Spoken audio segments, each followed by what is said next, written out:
Hello મિત્રો, હું છું જેમિસ સવાણી મોટર ડ્રાઇવિંગ સ્કૂલમાંથી. આજે હું તમને ડિટેલમાં સમજાવીશ કે ગાડીના એન્જિનનું ઓઇલ કઈ રીતે ચેક કરવું. તો આજે આપણા સ્ટુડન્ટમાં છે. ભાઈ, તમારું નામ શું છે? દિવ્યેશભાઈ આપણી સાથે સ્ટુડન્ટમાં છે. તો આપણે એને ડિટેલમાં સમજાવશું કે ઓઇલ કઈ રીતે ચેક કરવું. સૌથી પહેલાં બોનેટ ઓપન કરો. Very good. સ્ટો લગાવી દો. પરફેક્ટ. બરાબર. આ જગ્યા ઉપરથી ઓઇલ ચેક થાય છે. પણ ઓઇલ ચેક કરતી વખતે ગાડીનું એકદમ સંતુલન સીધું હોવું જોઈએ. બરાબર છે? આમ ઢાળ નહીં હોવો પડે, જેથી કરીને ઓઇલનું ચેકઅપ બરોબર આવે, રિઝલ્ટ બરોબર મળે. બરાબર છે?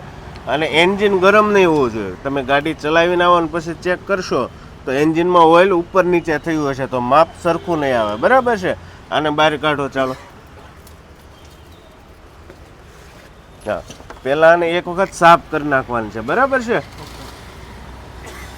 સાફ કરશો એટલે જો આ જગ્યા ઉપર બતાવશે ફૂલ છે, એફ લખ્યો છે, વધુમાં વધુ એટલું હોવું જોઈએ ને ઓછામાં ઓછું આ એલ લખ્યું ને એટલું હોવું જોઈએ. બરાબર છે?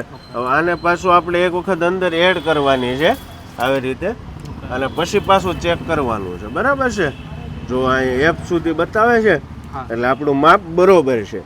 ઓકે, એફ સુધી. આ એફથી પાછું વધુ બી નહીં હોવું જોઈએ, અહીંયા સુધી બી નહીં હોવું જોઈએ, અને આ એલ છે એલથી નીચે બી નહીં હોવું જોઈએ. અને ઓઇલ છે એને આવી રીતે આમ ચેક બી કરી શકાય. બરાબર છે? તો મિત્રો, તમને કેવી લાગી અમારી ઇન્ફોર્મેશન? જો તમને અમારી ઇન્ફોર્મેશન સારી લાગી હોય તો લાઇક, શેર અને ફોલો કરતા રહેજો અને સપોર્ટ કરતા રહેજો આવા નવા અવનવા વિડીયો માટે.